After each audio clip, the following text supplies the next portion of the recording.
Helene Fronick. Welcome to Doc Talk, San Diego County Medical Society's webinars on enhancing communication in the healthcare setting. Last time, we talked about those dreaded doorknob conversations, where we think we know what a patient has come to see us for, and as we're walking out the room, our patient says that there's something else that they'd like to discuss, and it's usually something even more important. We also talked about the communication skill of scanning or screening that can prevent that from ever happening to us again. Today, I'd like to switch gears and talk about another important communication skill, something that stays with us throughout the entire encounter. As Silverman, Kurtz, and Draper explain in their excellent text, Skills for Communicating with Patients, from the time we enter a patient's room until the time we exit, in addition to taking their history, doing a physical exam, and explaining a variety of things to our patients, we are doing two things. We're providing structure and we're reducing anxiety. This is important because patients come to us very confused. They don't know what's wrong with them, and they're afraid and unsure of what to do about it. In addition to that, they have a lot of anxiety about the visit itself. As we're trying to get their history, or we're trying to explain things to them, they are plagued with so many different questions. What are they going to do to me today? Is anything going to hurt? When can I ask my questions? And sometimes it's as simple as, will I get out in time to pick up my kids? One really useful communication skill that will provide structure and reduce anxiety is called signposting.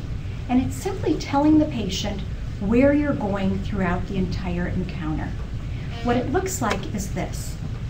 Okay, Mrs. Jones, you're here to discuss your back pain. So we're going to spend some time talking about the history of your back pain. Then I'm going to do a brief physical exam. And after that, we'll sit down and talk about what the possibilities are, what this could be, what tests we might want to order, and what I think we should do about your back pain.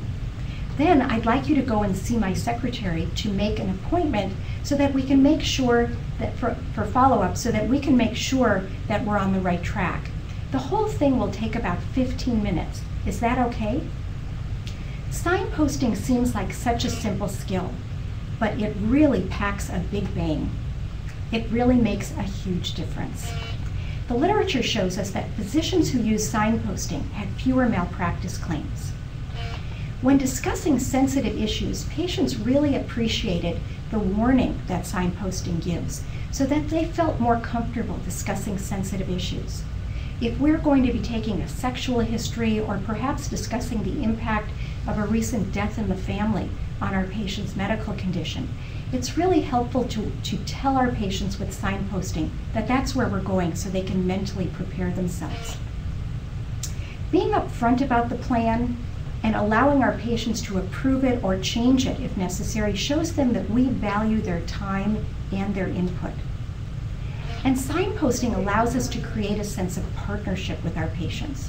And physicians who were able to create this sense of partnership had increased patient satisfaction scores and lower malpractice rates. So this is a terrific skill.